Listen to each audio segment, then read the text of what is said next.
Epic Gaming Night is sponsored by Tasty Minstrel Games. Make sure to check out the Tasty Minstrel podcast on iTunes, Google Play, and Stitcher. This podcast is made possible by the support of patrons like you. Thanks for your support.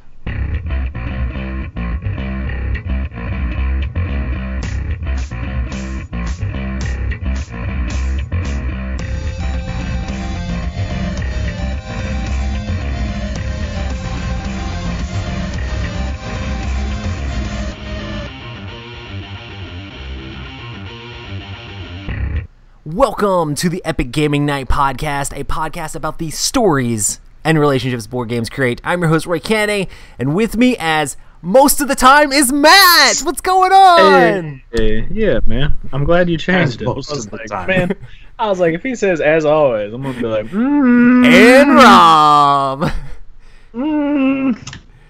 Dude, we missed hard Matt. You don't even is know. yeah. It's like, I'm pretty We have sure, this. like, everybody just abandoned us. They said, there's way less facial hair in the stream. We're not gonna come for that. There's way less cheese talk. There's way less yes. Our fan base just abandoned us because I'm pretty sure like at least 85% of everybody is Matt fans. So Oh, I mean, the other people just are like, forget Matt. But we're not gonna talk about They those are. guys. No, I'm just kidding. So hey, how's it going, man? this is going. I know, right? Oh. Bro, did you hear what happened to Adam, Matt? I think I caught a small bit of it on Instagram. He had a heart attack. Okay, that was sort of what I thought, and I wanted to ask had a questions, but I was massive- like, let me just. Heart attack. And like, listen. legit. If Adam can have a heart attack and be in chat, where's the rest of the listeners? No, I'm just kidding. Adam, we love you. And since Hey, then, Adam. he's lost like 31 pounds, and I hate him for it. Hey, man, good job. Well, hopefully I you don't know. have I mean, to I'm have. happy for him, but like, I hate him. Hopefully you don't have to have a heart attack to lose pounds. Did you hear what happened with me and Isaac? No. Oh, by the Oh way, my gosh. speaking of Okay. that, Isaac is going to be coming on the show next week, so everybody make sure to check that out. We're going to be talking about starships and samurais. So that can Please lead into some name of me my news. Roy. Oh, put Roy on yours. Yeah, Just put Roy and Roy on both. yeah. I can Photoshop that up. So, Matt, Mhm. texting Isaac, I almost. All right. Roy, you okay if I go over this story real quick? I mean, we've only done it for like the last 3 episodes every single time. Rob's It's not so bitter at terrible. all. Rob's not bitter at all. I'm super bitter. Like, like super hurt bitter about this. Oh, man.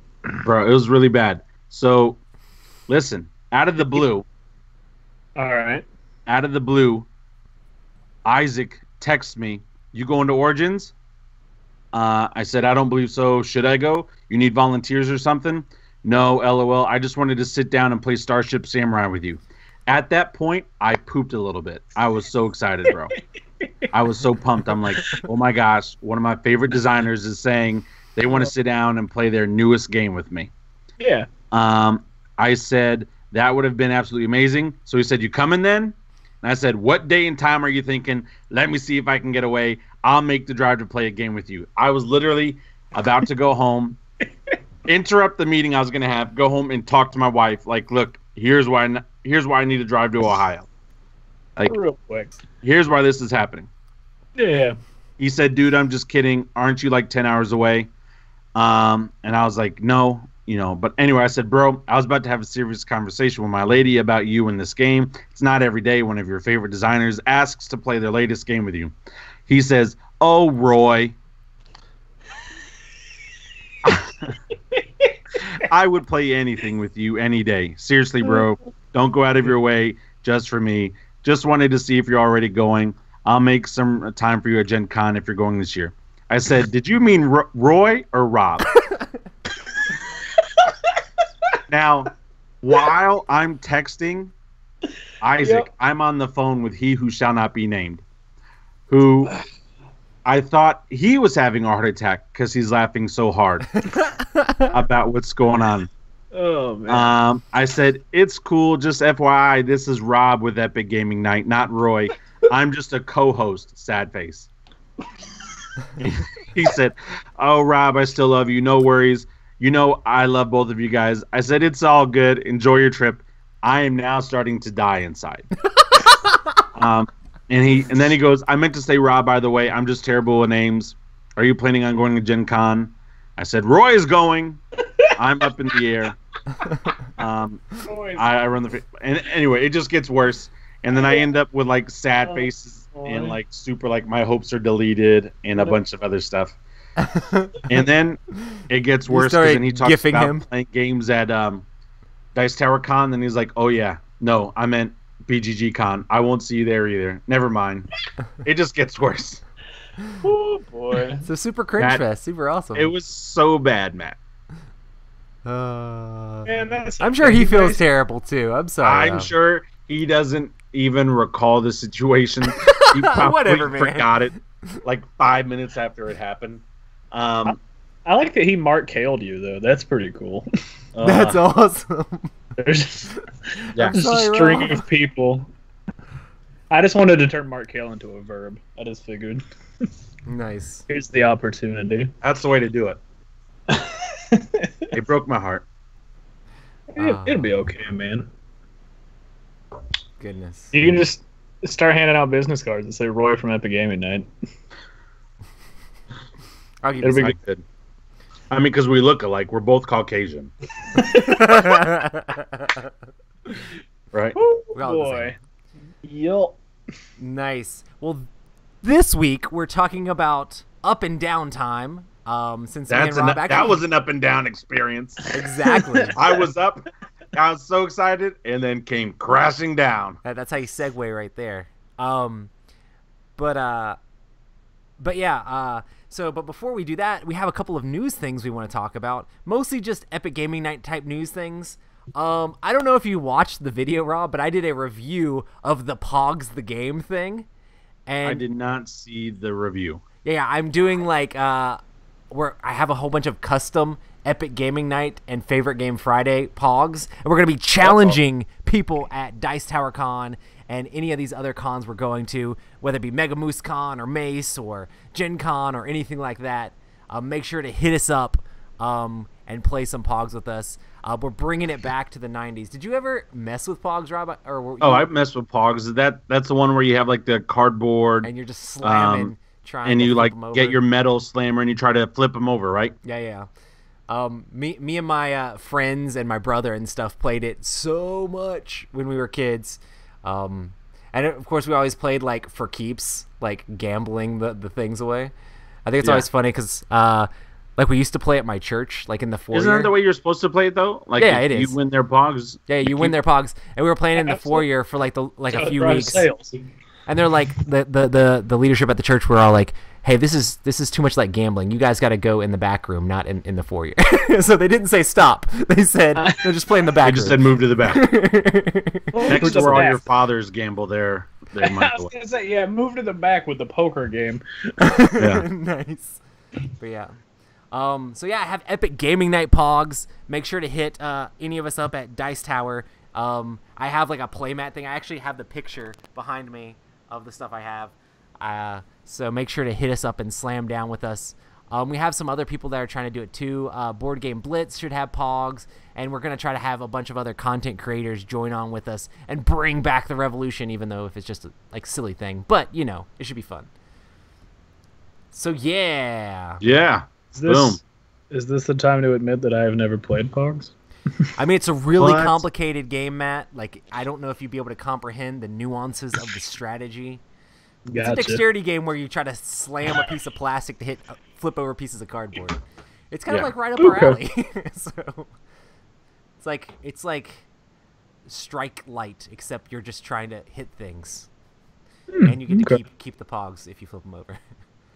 So good times. But we have been talking about our scavenger hunt a ton on the podcast. You want me to go over it? I added a couple things. Nice. Yeah. I guess just tell the concept of it. And I'm going to try to get the Google Doc in the show notes so that way. Right. Well, I'll resend it to you because I added Pogs and I added one more thing. Oh, snap. I'm kind of scared. Everybody was rolling laughing about all the stuff. Oh, no. The thing I added it's not bad. Okay, got it. So we wanted to switch things up a little bit this convention, and we wanted to have some fun. And we also wanted to do a giveaway, but we didn't want to just do a giveaway. We wanted to make it a little funner, so I came up with the idea, and I ran it by these guys. What if we did a scavenger hunt? And everyone's like, yeah, this is fantastic. So I have this scavenger hunt.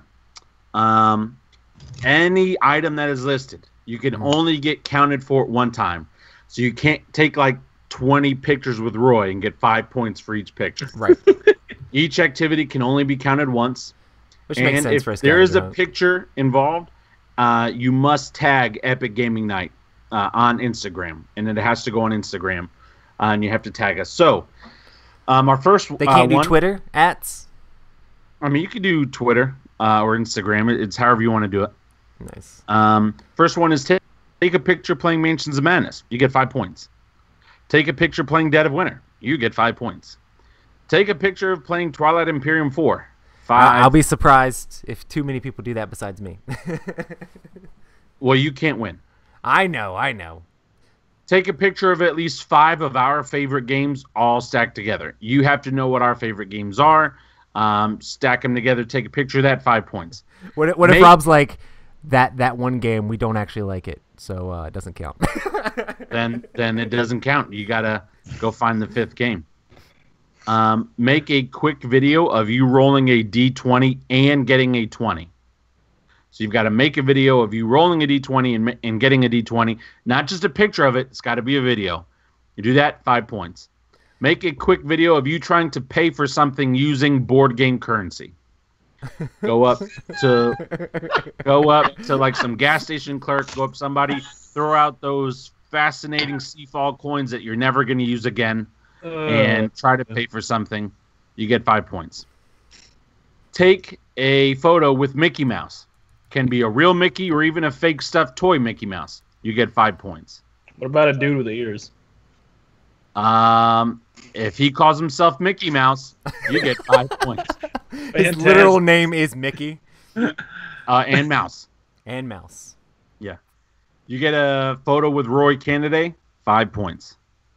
Photo with me, 5 points. Photo with Matt, 5 points. Play Pogs with us, you get 5 points. Photo with the entire EGN crew, because we're going to be all over the place. We're not necessarily going to be together all together at the same time. But if you get a photo of all 3 of us together, 10 points. If you play a game with the EGN crew outside of Pogs or all of the crew, you get 10 points. Mm-hmm. If you win said game, you get an extra 5 points. If you bring an EGN member a drink of their choosing, non-alcoholic, 10 points. Matt's like, dang it. I don't think you can have alcohol anyway in the convention. You're right. But if you bring us a drink of our choosing, so that means you have to come up to us like, hey, what would you like to drink? And then you go get it for me, I'm giving you 10 points. If you make an Instagram video tagging EGN, you have to make an Instagram video and you have to tag EGN, and you have to be playing a board game between 2 a.m. and 4 a.m. at Dice Tower Con. You get 10 points. This is for those people that are staying up all night, like Matt and I did, and Hector, and man, what was his name? Oh, T-shirt guy. Brandon Pleshik. Man, dude, I miss Brandon. Best Joe Dirt mustache I've ever seen in real life.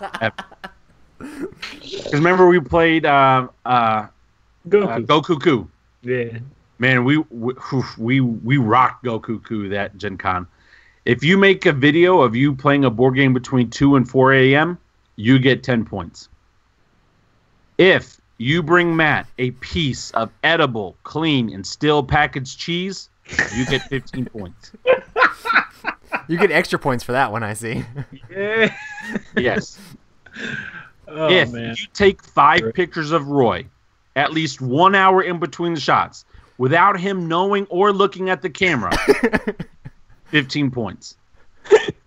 So weird, random, over the shoulder, back behind, just something where he's not looking, just almost stalker-like pictures.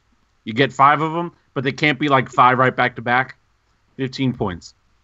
If you take a picture with me holding a sign, fake or real, of your favorite wood-smelling cologne, 15 points. I just added this one. I am going to take a die, one of my EGN die. If you find the daily EGN dice piece, 15 points. I will also put on Instagram, and I will tag in EGN daily where I hid the piece. Oh, nice. So if you find the daily EGN dice piece, 15 points. On Friday, while at the convention, if you make your own favorite game Friday, that's gonna be on @WritingNewman, right? For Instagram. Well, yeah, but I'm gonna tag in you guys. Okay, but they won't be able to necessarily see it unless they're following @WritingNewman. So make sure to follow @WritingNewman if you want to be able to find the hidden die each day. Boom, and you can keep it too, but you have to. I mean, I have to know that you found it.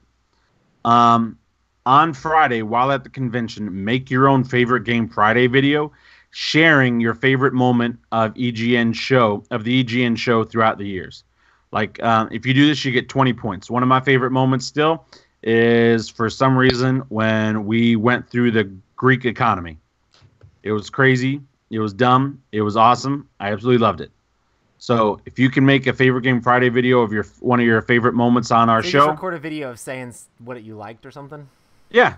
Gotcha. Just something like on Favorite Game Friday. You guys, my favorite game for this week is X. My blah, blah, blah. Mm-hmm. My favorite game favorite game EGN moment is when so-and-so did this. Or when you guys were stupid idiots and you ate 1 million Scoville units and your face went numb. Like, whatever it could be. That was my favorite moment. Make a video of you yodeling very loudly. EGN with at least one of the cast members in the vicinity and picture of the video. So you can come up behind us. We could be off to the side, but you've got to yell EGN. You can make a video of that. Embarrassing. 20 points. Oh boy. That's a lot of points too. All the cringy ones are worth extra points. There you go, guys. They are. And then the last one is you have to film an epic finale to a game you are playing. Epicness to be determined by one of the EGN cast members. 20 points. So there are 22 items on our list. I will email Roy the updated list. Nice. In fact, I'll do that while we're talking. And for prizes, it's going to be based off whoever has the most points. What time are you leaving on Saturday, Rob? I'm probably leaving like after lunch. Gotcha. My goal is to get in before midnight. Gotcha. I think we should just do it Saturday morning, and have everybody try to show up and turn their sheets into us Saturday morning, and we'll get like your either your Facebook or your telephone number or something like that, so we can text whoever has the most points. And we're going to be giving away Way of the Panda, Harbor, and Dice Forge. And the top 3 people will get to pick in between those games which ones they want. And anybody else will get an Epic Gaming Night die if you didn't already find one. So anybody who does this will at least get some Epic Gaming Night dice. But hey, whoever goes the hardest on this will be able to get some games. Ambi's excited. She's just like, bro, she's on it. Oh, yeah. Like, she was all like, I want to figure out how many of these I can just pull off during our Twilight Imperium game we're supposed to be playing together. She said she was going to be trying to take pictures without me noticing the whole time. And I'm like, what's wrong? I'm like, you can't do that if I'm always looking at you. No, there will come a moment when you're staring intently at the board, trying to figure out where somebody's going to move. And it's just like, this is the moment. Yeah. I'm just going to be harassed by people with pictures the entire time. I'm just like, Well, you're not going to know it, though, because the point is, unless they take a picture with you or one of all of us together, like the bigger point one is to not have you notice. I swear, if like somebody comes into the bathroom. Okay, real quick. If that happens. 30 points. You better not say extra points, Rob. Are you sure? Please don't. Please don't. That's terrible. Not funny at all. Here's Roy not noticing me taking a picture of him at the urinal. Thanks, guys. I feel harassed.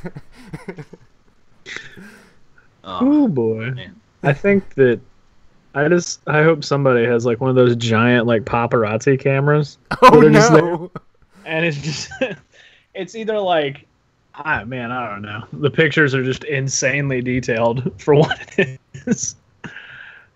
Oh man. This is good times. Yeah. Awesome. I'm just excited to see everybody and hang out and just play games. Do you guys have a list of the games you're bringing? I told you the first few that I'm bringing, which were some of like the epic bigger ones or whatever. Because I have a list of games that I'm bringing. Nice. Do you guys? I'll check yours out and then try to add some more like smaller or lightweight, fast playing stuff that you're. Oh, you don't want me to tell you right now? Oh, that's fine. You can. I was thinking about bringing my full Champions of Midgard. Of course. Okay. Blood Rage. Rising Sun. Good. My big wits and wagers with the poker chips and everything. Oh, Yeah. nice. Strike. Of course. Happy Salmon. Rhino Hero Super Battle. I was thinking about bringing Dead of Winter. Ethnos. I actually had a lot of fun playing Ethnos the other day, and it was fun because it was fast. Oh yeah. Spectre Ops. Are there any other games? That sounds good. Like, what about like Tales of Arabian Nights or something like that, or like? I mean, I can bring that if you want me to. Matt, will you bring your big robot game? Yeah, I can. I really want to try to play that. That just looks so cool. Okay. Nice. Yeah, because like this whole con, that's all you do is play games. I've had so many people. I was just gonna say, should we try to do like a full 4v4 Warring Colonies for Dead of Winter? I will bring all of my like Dead of this Winter would be stuff. One of the times to get it going, if it's ever gonna happen. Yeah. I'll bring it all. I wish we knew the rules. If we said we were going to play it, do put it out there, people would come play. Yeah, honestly, we could just set up a table and tweet out, we need 5 people, and somebody will show up. Oh yeah, for sure. Heck, you don't even have to do that. You just set up the signs and they come. But I mean, there's I'm very another confident. crazy thing about Dice Tower Con. There's like a web app for it that's supposed to be able, like, it's supposed to have like a map of the tables and things like that, and you can actually put in there that you want players and what table you're at. That's cool. Crazy. I need to like check it out more, but like, and what game you're trying to play, so it can, like, if there's people on the web app, it would be awesome if it had like alerts and stuff like that too. Like, somebody wants to play Dead of Winter. That would be just ridiculous. Oh yeah, you have like a list of games and you can check out the games you're looking for, and it's just like, hey, it popped up at G7, and you're like, and you just like sprint over there. That'd be great. Yeah, I mean, they already have like a gigantic library, but it's really cool that they have like an app to like try to help set up games too. But I think it has like, you can put in the like table number you're at and all that stuff too. That's kind of crazy. All right. Well, I'll bring all of my Dead of Winter stuff. I'll try to consolidate all of it into one box. I think we had a request on Facebook of somebody wanting to play Dead of Winter with us. So for the Warring Colonies, that'd be fun. Just any Dead of Winter with us overall. But I've had so many people too that have been like, "Who's bringing Heroes of Land, Air and Sea? Oh my goodness, I want to bring Heroes of Land, Air and Sea." I keep having people ask about Heroes of Land, Air and Sea, and then people tagging me in people asking about Heroes of Land, Air, and Sea and being like, Roy has it. And I'm just like, ah. Yeah. I'm sure he'll bring everything. Yeah. Oh, so, he is. I'm hoping to get a game in of it with Emerson at least, because he said he really wants to play it with us. So I'm in that game. You know that. For sure. Matt, you going to play if Emerson's playing with us? I mean, I guess. Get out of here, Matt. Ah. I'm just not that. I'm just very conflict averse. The game is very... I don't know. The way you're playing it. It feels betrayal-like, right? Because when you play the game, everyone's cool, everyone's fine. You go a couple rounds, nobody doing anything, and then all of a sudden, somebody's in your backyard, and you're like, "Why?" Like, that's one of the big parts about why it too. Why not go that way or that way? If you want to turtle up, you just have to be smart about it. I mean, there's a lot of ways to get to your island.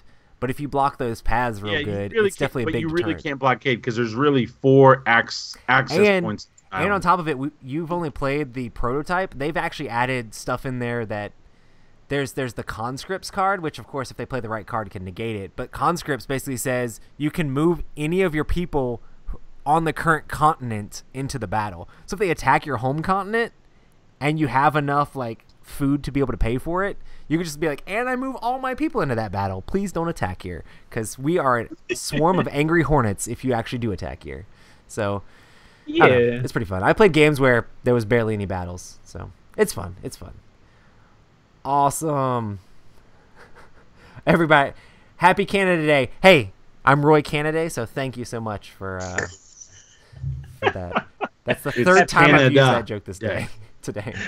Oh man. Did somebody say happy Roy Canada? Oh, thanks. No, happy Canada Day. I know. But I have to make the joke every year when they do it. I'm like, oh, Canada Day, that's me. Nice. Cool. Well, I guess we can talk a little bit about what we've been playing, since that we're like 30 minutes in. Absolutely. I know Matt's played all the games. Psych. Yeah. It's called Sleep and Forget What Day It Is. You played the economic game of try to get money in my bank account and keep And then get rid of it all immediately. Ah. Nice. Well, I know Rob played some new games to him. Well, I played one new game. Yeah. Yeah, that was a lot of fun. We played Rise. Was it Rise of Thanos? Thanos Rising. Thanos Rising.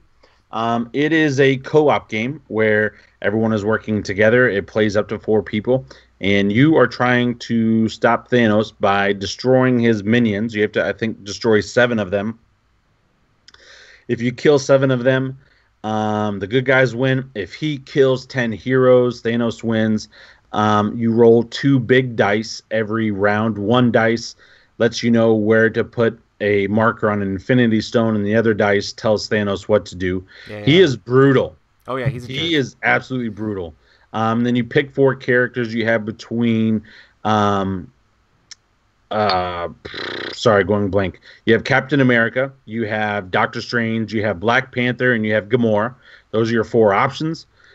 And each character has different dice that they're allowed to roll, different colors and combos and stuff that they want to do. And you're all literally trying to work together. As you defeat guys, you can get like little bonus tokens to try to help out each other. So it's one of those games where you have to work together, because if you don't work together, Thanos is going to win. I mean, he is a hard opponent.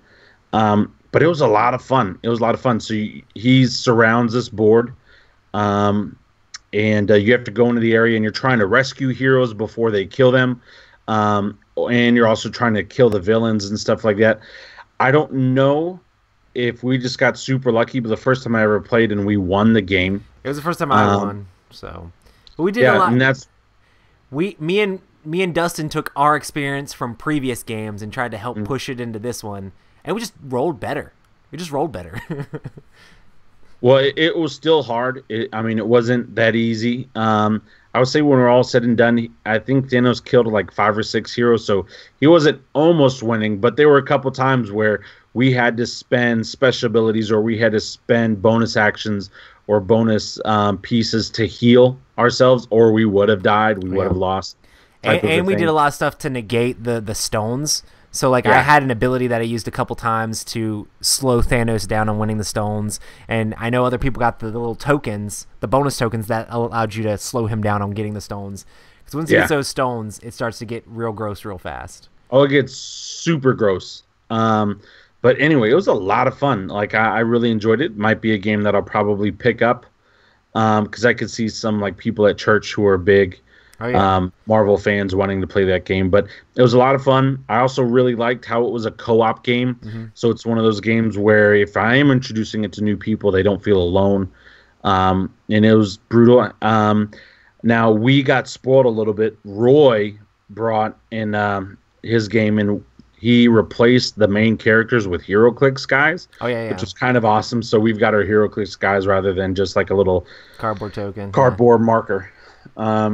So that was a great idea. I think I'll probably pick up those guys. I actually stole that from Timothy Gay. Like, I posted where I had painted up my Thanos, because he's like, you get this giant Thanos statue in this game, which is pretty crazy. But he's like very like mono-colored for each of his different colors. So I like painted him up and made him look a little bit better. But I posted that, and Tim's like, you should use HeroClix for the tokens. And I'm just like, wait a minute. And I literally just went in my game room and I had all of the characters in Yeah. HeroClix form. So I'm like, I already got these guys. So that was pretty cool.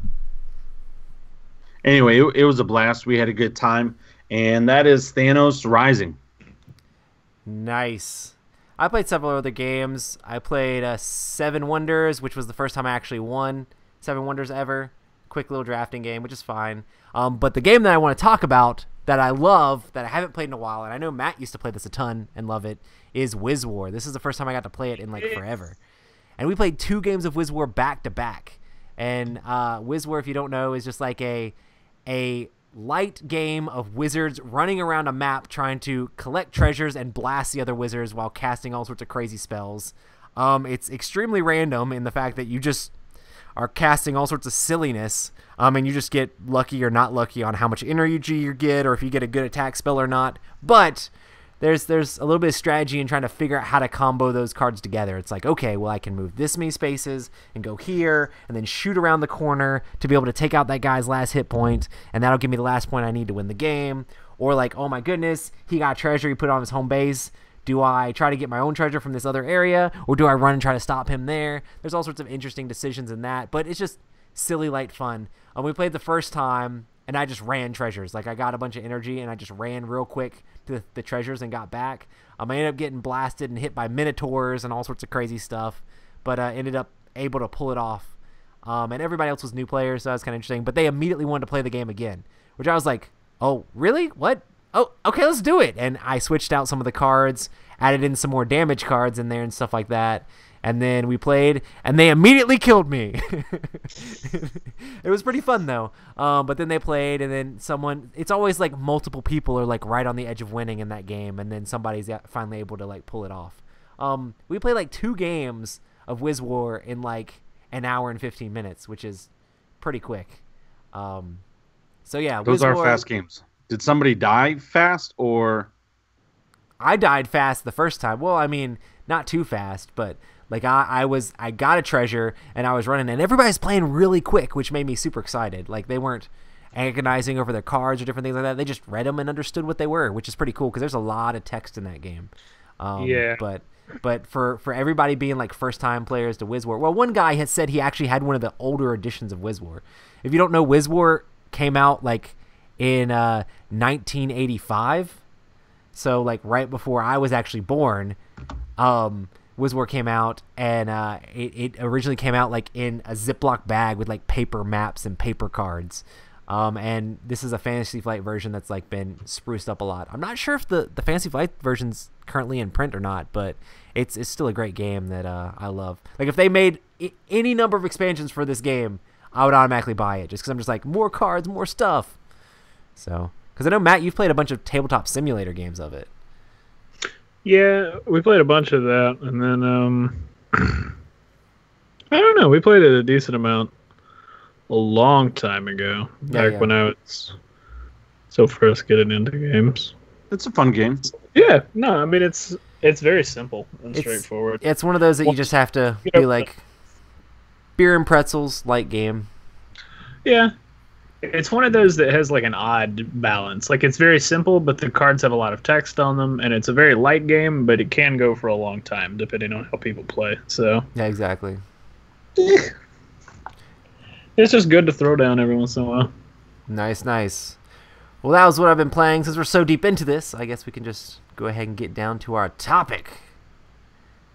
We did play Ethnos, though. It was a Oh, lot yeah. of fun. We did play Ethnos, and I was... I forgot how much I like that game. I know, right? We put it on the table. I'm just like, that game is part of the reason why I picked the topic for today, just because it's so fast to play. Yeah.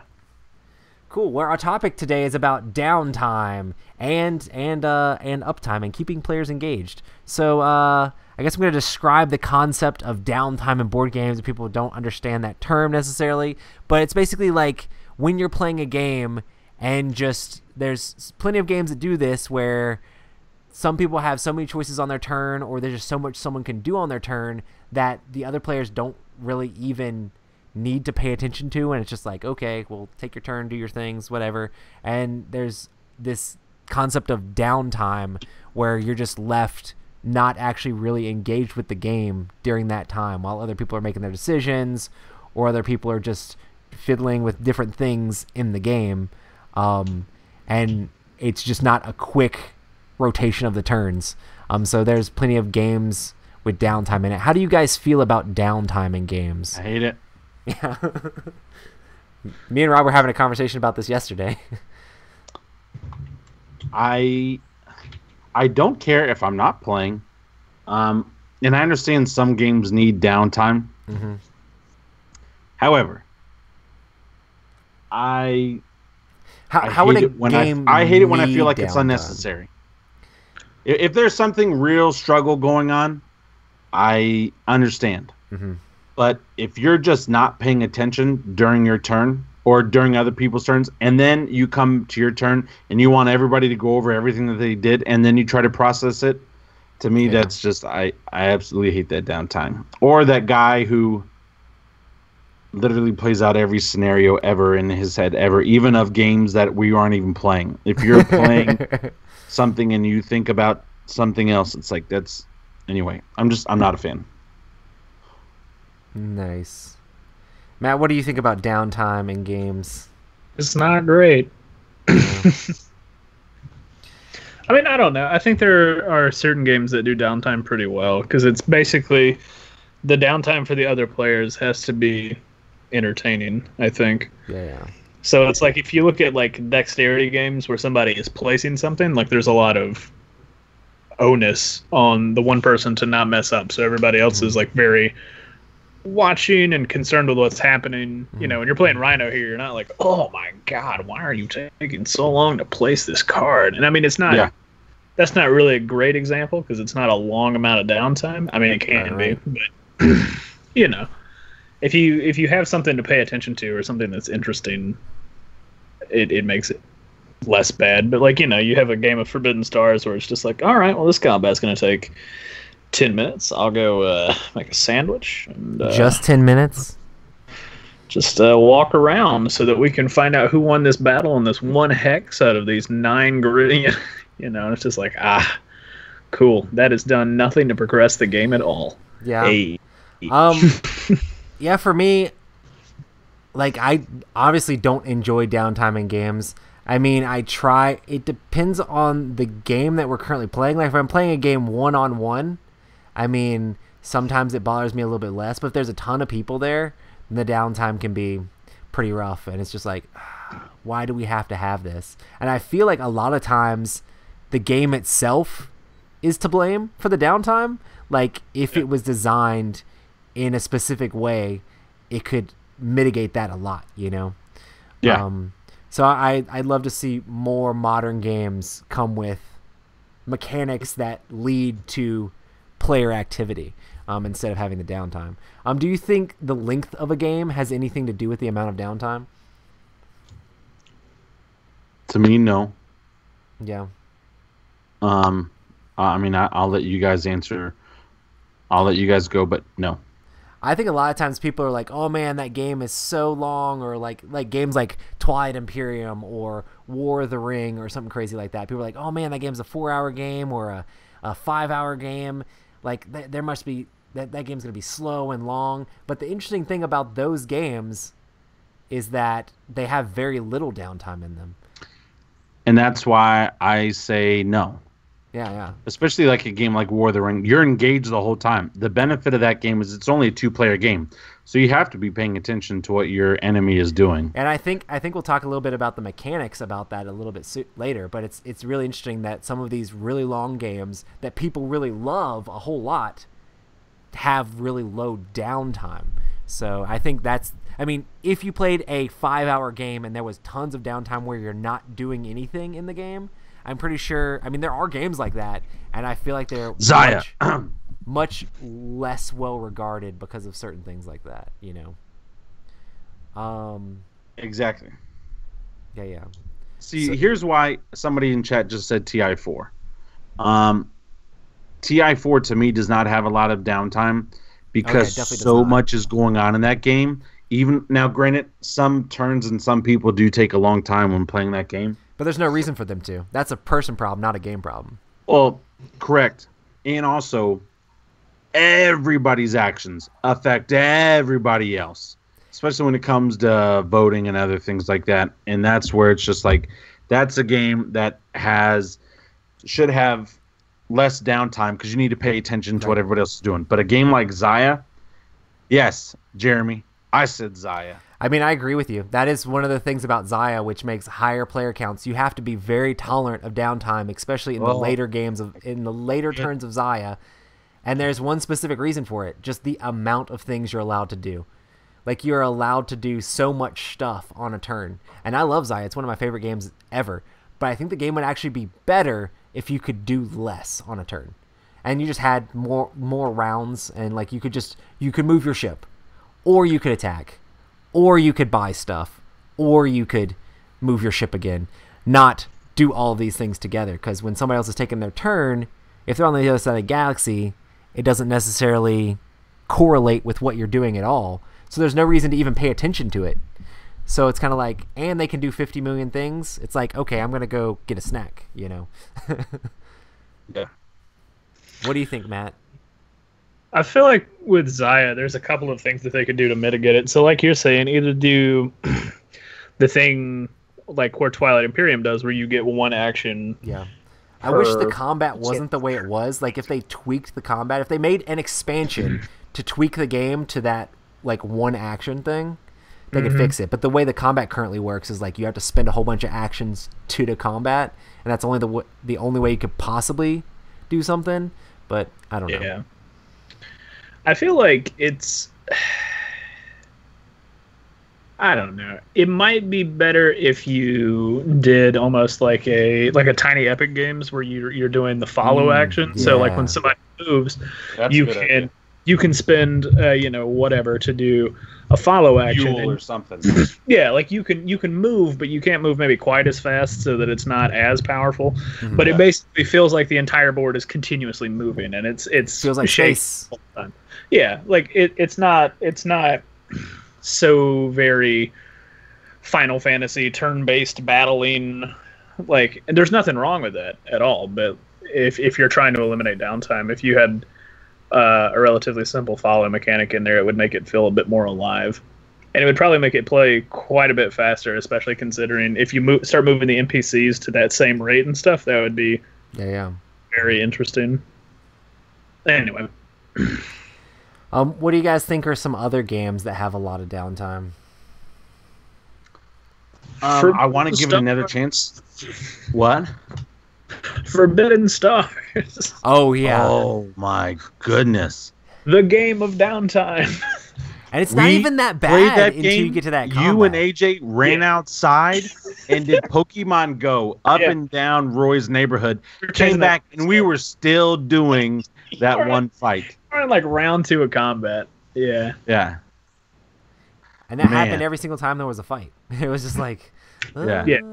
Even like low level fights where you're like, I've got one ship and you've got one ship, but we're still playing 3 rounds of combat with 3 cards apiece. Let's get it. It's just like, why? But you gotta roll dice right up the street, we between found a each Pikachu, round. and we found a Snorlax, and we found a this. Yeah, man. And then Roy's like, crap, I want to go do that. Where'd you find that stuff? While he's playing the game. Roy, I just waited.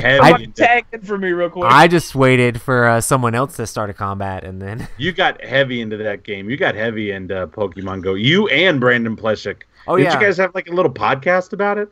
We did one episode. So sad.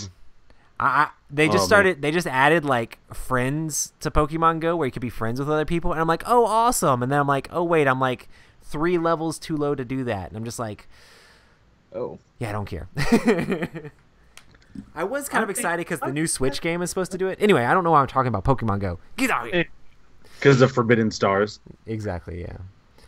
The sad thing is that game of Forbidden Stars made me let go of the game. Just because, like, I wanted that experience to be. I sold my copy like the next day. I put it online that night, and within a couple of days, it sold. Also, it sold because Fantasy Flight dropped it too. Oh yeah, it was worth extra money. And I mean, I think the game is good if you're playing with less players or people that just literally don't care about downtime at all. Like, you have to just not care about downtime at all. But I was just like, this is not what I want out of a 4-player experience, you know? It would have to be less players, and I don't really want to play that game with less players. So, I don't know. I can't think of the Euro games I played, but there have been a couple Euro games in the past, which definitely gave me like the terrible mindset that all Euros are bad, because the downtime is so bad, and you can afford to have the downtime. Like you don't have to pay attention to anybody else's stuff because like you're only building your engine, and then they'd come and they'd be like, "Oh, let me try this." Like I can't remember, but Yeah. I know that doesn't help any. But that's my experience with a lot of Euros, Yeah. at least older Euros. And also Civilization and Age of Empires. I don't know if you guys ever played Age of Empires, the board game. The worker placement one. Yeah, Yeah. that had a lot of downtime. Real quick to Jordan Hurd in chat, The Prestige by Christopher Nolan. The movie is one of my favorite movies of all time. That movie is amazing. Sorry. Nice. Do you think some games can be more prone to analysis paralysis that leads to downtime? I think any of these games that just have like a whole bunch of choices at one time, or like just so many options, that's what really gets the people that struggle with analysis paralysis, is picking in between all the options that you have sometimes. So those games can force someone to lock up, which of course forces everybody else to sit there and berate them while they lock up. Which doesn't help them unlock any faster.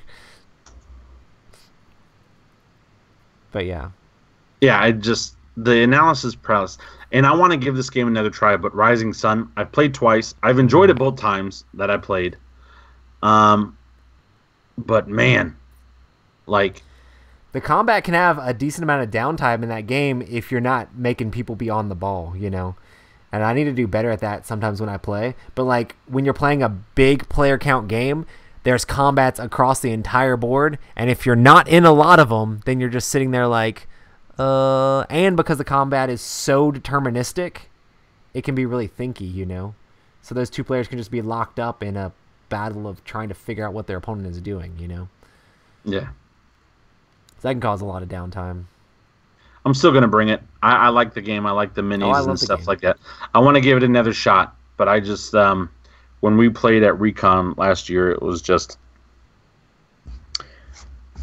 anyway. Good times. Awesome. Cool. What are some ways designers and developers can minimize downtime in their games? I think we hit the nail on the head earlier. The follow action. Love yeah, that yeah. idea. I think it's a fantastic idea. And I also think to limit it, like you can't go as far, you can't do something. I also think negotiating Oh, yeah. is a great way to eliminate downtime. Like when I played Thief with Mark and his group, if you don't negotiate, there's just a lot of downtime in between people. But the whole game is about negotiating, and like a lot of the downtime is because you literally are paying a coin to go away from the table to go talk. I loved it. I was not bored, and we played for 4+ hours. And didn't you say while people were away from the table negotiating, everyone at the table was negotiating? As soon as you left the table, I'm like, nope, we got to kill those two. I don't care what they're doing. They could be solving the world crisis, blah, blah, blah. We have to attack those people. And we had so much fun with that game. It was a great blast. Yeah. But yeah, if you take out the negotiating for games like that, it would be so boring. It'd be a okay game. I don't think it'd be a good or great game. Yeah. I really enjoyed it. So negotiating and the follow action to me are two big wins. Yeah.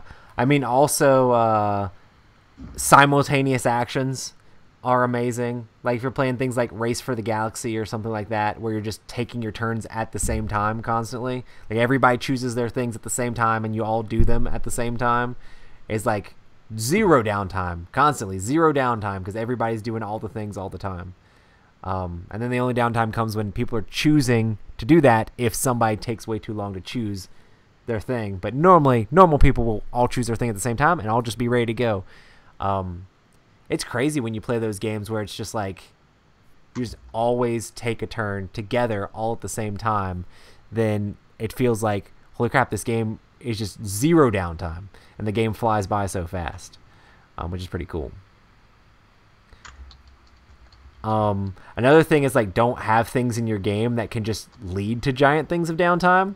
Like if you have a game with giant decks of cards and you put a card in your game where it's like look through the deck and choose any card. Like I've seen that in plenty of games. It's just like the wrong person plays that and you guys are going to be there for a minute. They need to read every single card and to figure out which one they want to take. I mean, that can just add a bunch of downtime. That reminds me of Dominion. For no reason. Yep. Yeah, I hated that. Say it has a lot of downtime because it's like I have no investment in anything in that game, so it's just like here we go. Oh, and also like the crazy combos. Unless you're doing the combo, it's not cool. Like, don't grin. And I've done it before. I get excited to play like the infinite combo where you get to keep playing cards, but to everybody else, it sucks. Like they don't care watching you get like, your 3 points. Man, if they made like Dominion a single player narrative experience, I think that game would be a banging because you could just sit there and build your engine and basically build up a small city or a town that's like. I'm sure there's tons of stuff like that. Actually. There's so many deck builders. And it's just like, all right, cool, and that would be great, and you'd probably feel super awesome. And then the game might be broken at some point, but whatever. I think Thunderstone Quest probably has a lot of that stuff in it, but adds a lot more theme to it as you do it. But I think it'll probably be played solo, but it's also another one where you get to watch the other people play their cards and be like, oh, okay, good for you. But, woo! Yeah. Woo! Awesome. We kind of basically talked about this, but are there any other mechanics that can help minimize downtime? I mean, real-time games have no downtime. Literally.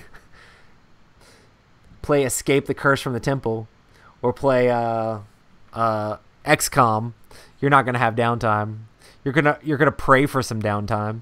Please give me downtime. Man, you will do what you can to get downtime in XCOM. You're like, okay, guys, just pause it real quick, guys. Just pause it, please. Just pause it. Let me breathe.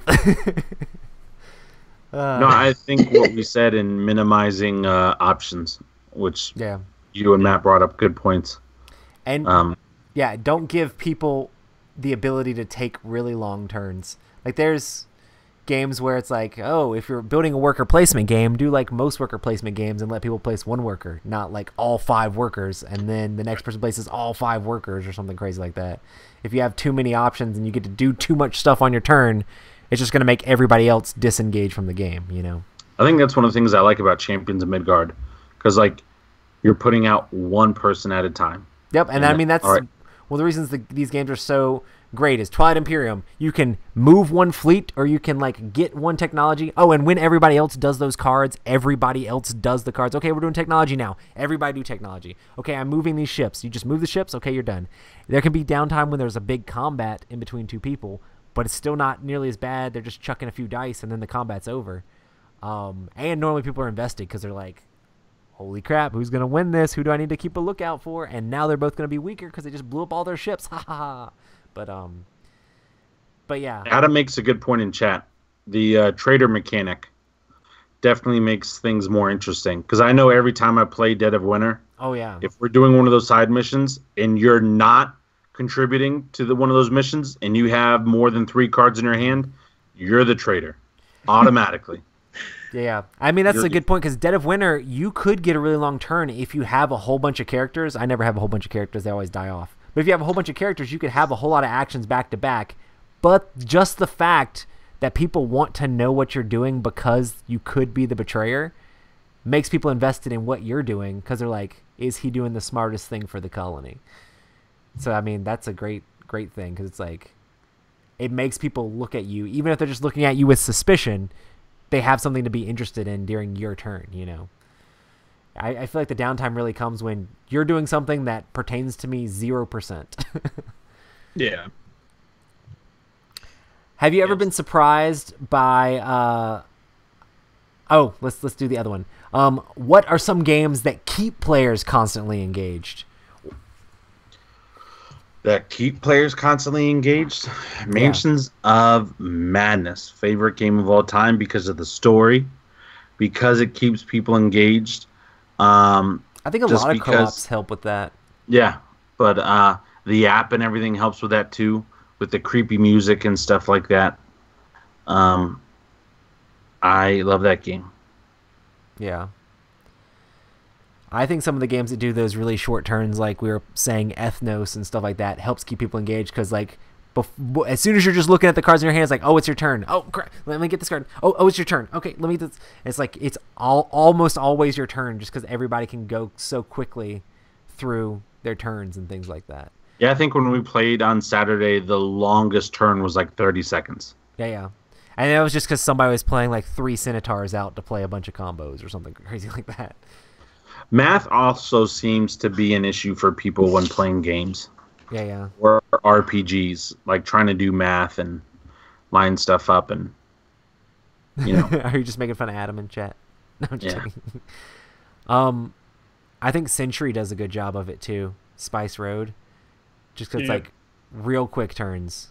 I'm just Super really, fast. I just really Well, love that's- games that have like extremely short turns. Yeah. That's the thing about Century and Ethnos is they're very simple at their core of what the game is, and it's just one thing per turn. So it's just, hey man, I can either draw a card to make a set, or I can play a set, or I can try to do this to make a set, or I can put a thing down. That when you put the things down. Really it. And so you're just Play like a set or draw a card. That's all Yeah. you can. you're just like, these are my 2 to 3 options. Let's go. And so it's just like bang, bang, bang, bang, bang, bang, bang, and it just flies. And then Century is basically the same way because it's like I can draw a card, I can play a card for stuff, or I can use my Buy a stuff card, right? my cards. And you're like, hey, that's it. And that's it. And it's still one of the best packaged games of all time. Oh yeah. Yeah. So clean. Yeah, I was watching videos on Eastern Wonders and stuff like that, and I'm like, man, I hope Emerson brings that or somebody has that. I'm hoping to try Eastern Wonders out at Dice Tower Con. The next Century with the water and the board and everything like that. So I had to finalize the my Kickstarter for I can't even remember the company, but like the game inserts that I backed for like Rising Sun and like some of the big things, Gloomhaven mostly. You got Gloomhaven? Daedalus. Yeah. Yes. Thank you, Roy. Yeah. And I was like, okay, cool. And I'm like going through the games that like you can add on, and there's stuff that was in the Kickstarter and then some stuff that they had previously. And one of them was like Century Spice Road. And I was like, why would you want an insert for this? And it was just like setup time, 2 minutes. And setup time with our insert, not that much, And I was just like, this game is so fast to take. You just take it out of the box and put it down. You're like, I'm done. Anyway, let's go. Hey, Yeah. I was like, all right, whatever. That's fine. Oh boy.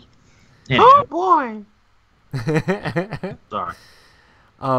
Have you ever been surprised by how long you were playing a game just because you were engaged the whole time? Like time flew Yes. by just because you're just playing the game and you never like looked at your phone or anything like that. I looked at my phone, but recently, Thief, Yeah. again, had an absolute awesome time playing that game. And it was 4+ hours, and we ended up cutting the game short. We could have gone longer, but we cut the game short because they were trying to get in a game of BSG, and I had to leave to go to work. Yeah. But I love games like that where I love the board game that turns into the video game. You Yeah. play video games, you're like, crap, it's 3 a.m. right now. Yeah. That's not healthy. Or, like the board game that's the Stranger Things, and it's 6 o'clock in the morning, and you're like, oh, I have a meeting in an hour. Yeah, I've played several games like that, but most recently was Thief to me. It was a long, long, long game. Yeah. And never was freaking out or anything like that. Was engaged the entire time. That's awesome. It happens to me a lot when we play Twilight Imperium, and it's like that game's extremely long, but I'm so invested in what's going on the board and trying to figure out all the things and figure out what I'm going to do next, and there's just so many options, and you're constantly engaged, and people are like, oh my goodness, that game takes so long to play, but it never feels like it's as long as we say, Yeah. Like how much time actually went by. And I mean, I do as much as I can to keep uptime and make sure people are taking their turns and try to get people to go on the ball and try to get the game done in a reasonable amount of time. We played a 6-player game of Twilight Imperium 3 in like 5.5 hours, and it was everybody's first time playing a full game of Twilight Imperium 4. So I thought that was pretty impressive, and most people aren't able to do it that fast, but it's just cool how fast the game goes by when you're playing. Just it's like, wait, it's been 5 hours? It doesn't feel like it's been 5 hours. Holy crap. So How about you, Matt? And it may not be like as long as our games, but have you ever played a game and then realized like you weren't on your phone or something? You're just like, man, like, has there been a game that has just engrossed taken your in it. full attention and you were okay with it? Honestly, it's gonna sound really weird, but it was the that X-Men game we played a really long time. Yeah. I want to play For that some odd again. reason, I was just really into that game. And I think it was just that game in particular, because I feel like if I were to play it again, I might not have the same engrossing experience, because I was rolling only 5s and 6s that night. Yeah, it was It is the the best thing ever. Yeah. But yeah, no, that game I was just wholly engrossed, and like basically every time I played Dead of Winter, it's just like, welp, I gotta pay attention, because otherwise bad stuff's gonna happen, or I'm gonna get accused of just being the traitor and Yeah, for sure. outed. It's because you're always the traitor. I do have a funny story about. Well, I don't remember the game. Roy, what's that game with the? There are generally cubes in the middle of the table that you want to get, and there's a black one that if you have a certain card will let you steal it. Oh, Dragon's Gold.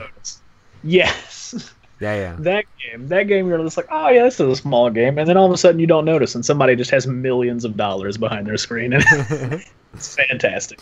And then Dragon's Gold also has that card where, like, if you have this card, you don't have to announce anything, but you're allowed to just steal gems from the middle of the table. Yeah. And half the time I forget to tell people that card actually exists, and then people are just like, wait, we didn't put enough gems on this dragon. And I'm like, oh crap, somebody's stealing them. Got that card. And it's just like, if they see you do it, you gotta like discard the card or something like that. But it's just, even when we know someone's stealing, gems are still disappearing. Like, what the crap? That's awesome. Yeah, when we were playing, Greg was the one who had it, and he would always just point things out across the table and then press his hand very firmly into all the stuff in the middle of it and just pick up as much as he could with his hand. Just put a bunch of tape on his hand. I was just like, oh my god. I remember one time we were playing, I don't remember if it was that game or not, but they really wanted like a specific color or whatever, and they just blatantly took it in front of everybody, because you still get to keep it if you get caught, and they're just like, I don't care, guys, just taking it. And I'm just like, wait, what? And they're like, oh, you have the thing, you gotta discard it. And he's like, I know, I don't care, I really wanted that, so I'm gonna do it completely obviously and have to lose the card, but I got the gem, it doesn't matter. So dumb. That'd be an interesting game. I haven't played it in a while. Cosmic Encounter have a steel thing like that too? Oh yes, it's just one faction and it's their flare card. I think it's like, if you're that faction and you get the flare card or something like that, you're just allowed to cheat. You're allowed to take cards out of the discard pile. That happened once when we were at Mega MooseCon, and I got that, and I was like, well, technically the rules say I'm allowed to cheat now, so, and it was just gross. It was really gross what I did.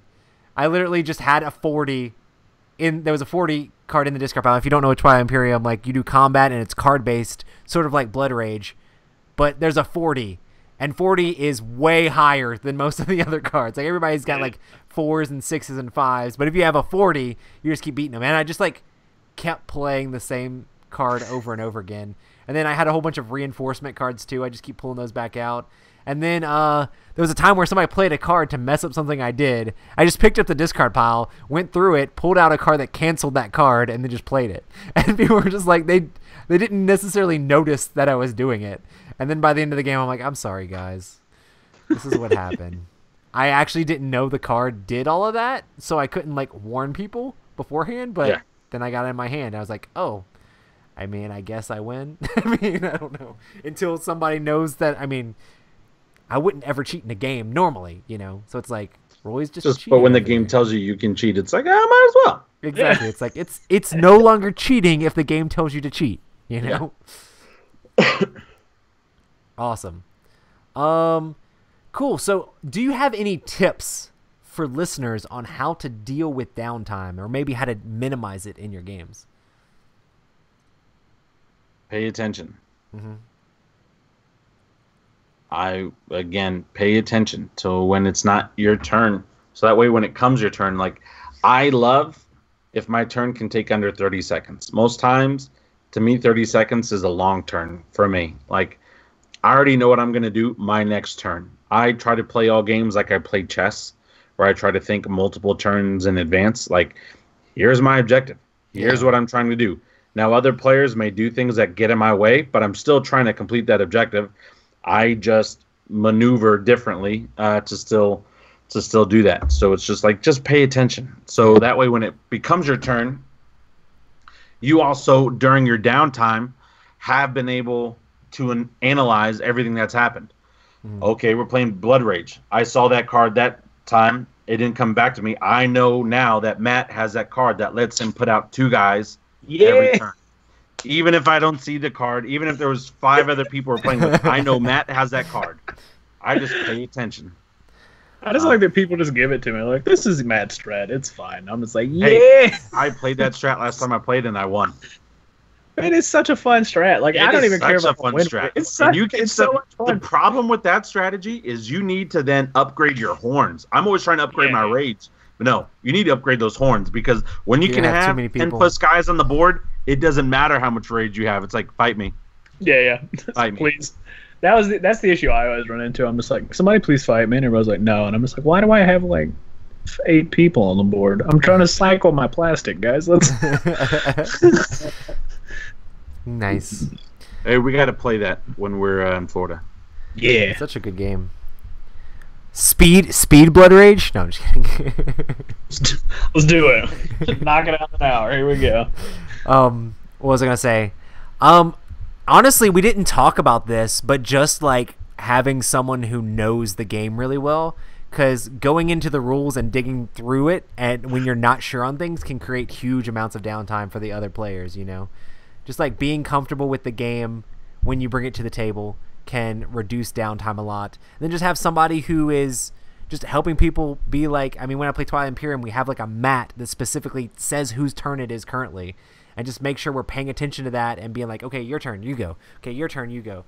And just try to like orchestrate the game a little bit so that people know what's going on. So, I mean, sometimes you just end up getting downtime because people just don't know whose turn it is, you know, and it's so silly. It's like the guy who finished didn't say he was done, and the guy whose turn is next wasn't necessarily paying attention enough to know that the other guy was done.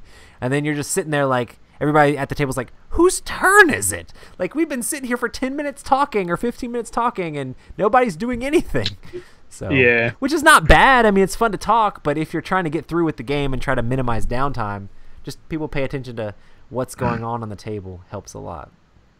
And then just, if you know someone is terrible at the whole analysis paralysis and overthinking things, try to pick somebody else. Try to pick games. Even if you're playing a game with them, don't put a game in front of them that's gonna trigger that worse than other games. You know, I mean, it sucks to specifically not play games with specific people. I mean, especially if there's someone that you actually enjoy, you just don't enjoy how long they take. So you can play specific games that won't necessarily trigger that as much, unless you're just gonna be in for it for the long haul. But which sometimes I've done. But it's good to know your audience in specific games too. So cool. Any other things you guys want to add to the concept of downtime and uptime in games? Just have fun. Mm-hmm. I mean, at the end of the day, have fun. If you, though, see you're bothering people, please be respectful of that and try to move along. But just have fun. Like, I'm trying to cool down as much as possible. Yeah. But yeah, just enjoy yourself. And if you know you have terrible analysis paralysis. Please don't play with me. And I don't mean that to be rude or anything like that. I'm not trying to be a jerk. But, like, if you know you're playing, like, an upbeat, fast game and you're not an upbeat, fast player, I think it's only fair to the Rob, what if it's a lesson just to help you learn more patience? I didn't ask for patience. I was born like this way without the patience. That's one of the few things I don't pray for, because if you do, you'll get it. And how do you get patience? Analysis paralysis. So anyway, but yeah, just have fun and don't play with me if you're going to take 30-plus minutes on each one of your turns. Nice. And designers out there or publishers out there, like, I just love to see games that have follow actions and keep people engaged and have really short turns. And I mean, those things just make the game so much more enjoyable for everybody at the table. And I mean, sometimes it literally is the game's fault for the downtime. So yeah, it's cool to see a lot of games. I mean, most games these days are moving towards. I mean, it stinks that a lot. I mean, I really like long games, and it seems that more games are moving towards short time frame, even though there's still a bunch of long games out there. But even if it's a long game, it doesn't have to be a slow game. It can still be a fast-paced long game, which is what I love. Nice. Oh yeah. I think Forbidden Stars is probably the best example. Yeah. It's like and that's probably another reason cool. why it didn't go on. Yeah, it's cool. You have a completely different like combat system that has all these intricate things you can do. Great, good job. You made something super unique, but it takes forever and And if you're playing with a bunch of different people, it can be rough. Awesome, guys. Well, we're going to close this out. We stream these Tuesday nights at 9 p.m. Eastern Time at youtube.com/Epic Gaming Night. Make sure to hit us up at Dice Tower Con. All three of us are going to be there, so super exciting. If you're there, literally, if you're going, make sure to come by and say hi. I'm going to print off a bunch of these. Take pictures with us. Get those scavenger points. Yeah, we're going to print off a bunch of scavenger things, so just hit us up and be like, hey, I need a list. I'll give you a list. Or Aren't you can you print it gonna off also yourself. Put it online somewhere? Yes, we're going to have it in the show notes of this, and we're going to, I'm going to just tweet it out all over the place. And also remember, you can win prizes too. So Way of the Panda, Harbor, and Dice Forge are going to be the options for games, or just Epic Gaming Night Dice too. So if you just come and get a thing from us, do a couple of things on there, then you can still get Epic Gaming Night Dice too. So we're going to be, or just find one that Rob. I may bring a third game as a giveaway. Yeah, so we might even have more giveaway stuff. So you might be shocked at what you could win by yodeling at Epic Gaming Night. That's right. Yeah. Oh, I've got a sealed copy of Pandemic Legacy Season 1 I can give away. Oh, really? Yeah. Would you want to do that, Matt? I'm not going to force you to do nothing. I'm not going to use it. Hey, you heard it here first. It's like the number 2 game on Board Game Geek right now, right? I don't know. I think Gloomhaven stole number 1 spot. Oh, man. Yeah. Yeah. So, awesome, guys. Well, definitely lots of games. I'm going to be tweeting that stuff out, too. So make sure to check out the scavenger hunt. If you're at Dice Tower Con and you just completely don't have time for that, still come up and say hi to us. Like, we love to meet people that listen to the podcast. It definitely means a lot to us. And we also want to say thank you so much to all of our amazing patrons who allow us to do this. And we definitely want to say thanks to our amazing patron of the week. Oh, who is the patron of the week? Hold on. Okay. He's got to get this ready. I got to get this ready. Hold on. Dun, dun, dun, dun, dun. All right. Dun, dun, dun. Dun, dun, dun. Dun, dun, dun, dun. All right. Listen, patron of the week. First of all, this person needs no introduction. However, I'm going to give you an introduction. I'm going to give you an introduction like you've never had before. This person right now, this person is a world champion. He is not the contender. He is his own competition. He is his own worst enemy. Nobody can defeat this guy except for himself. His worst days are our best days.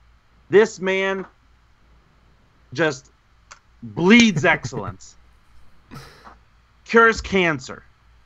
Oh, man. Owns a freaking pet dragon. Rides it to work. And So what you're saying is talking he's about magic. Puff the Magic Dragon. I'm talking about a real, legit pet dragon. He's got a unicorn as a house pet. That's how amazing this person is. If you don't know what I'm talking about the one, the only, your biggest fantasies, the object of your dreams, the person you want to be, like the goals that you set to achieve at this status. I'm talking about Nick Valentine, or let's just say Nick V. Nick V. He's so amazing. I don't want to disrespect his last name. Dude has a freaking pet unicorn, and he rides it around the house, and he doesn't even say anything. You know who speaks? The unicorn talks, and it says, "Watch out, guys! Nicky V is coming." I mean, that dude is a freaking beast.